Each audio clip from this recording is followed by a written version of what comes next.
The world is going through many seismic shifts. The post World War II global order needs to be reshaped. Uh, there are grand objectives. Every country wants to take advantage of it. There is no grand strategy, so there is no coordinated approach yet.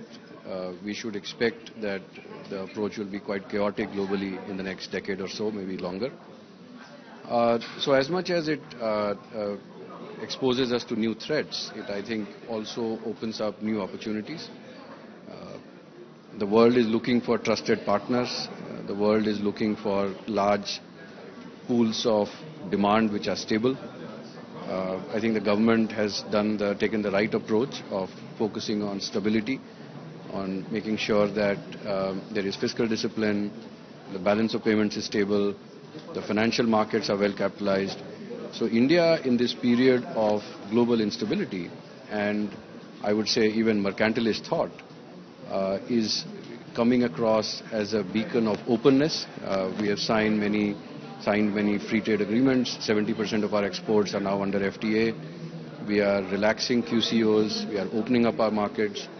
And we have a very large domestic demand and a lot of on the growth front, we are much better than the other emerging countries. But sir, do you think that it's sustainable for next 3 to 5 years? And what else need to be done to sustain this growth?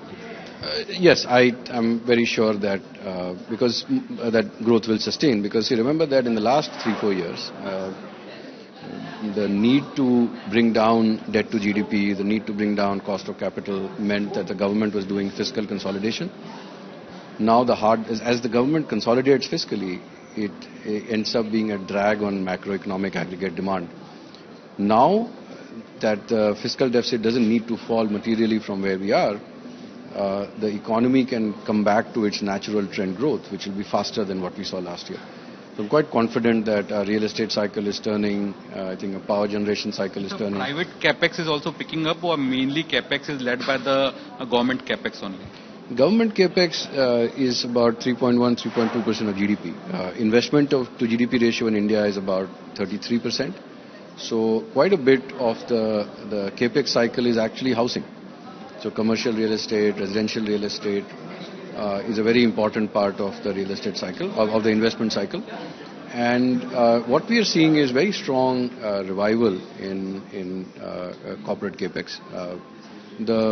In 2021, the investment to GDP ratio in the economy was 27%. Last quarter, it was close to 33%. So there was a 6% of GDP improvement. I would say 1.5% of that came from the central government, but the rest of it was all private.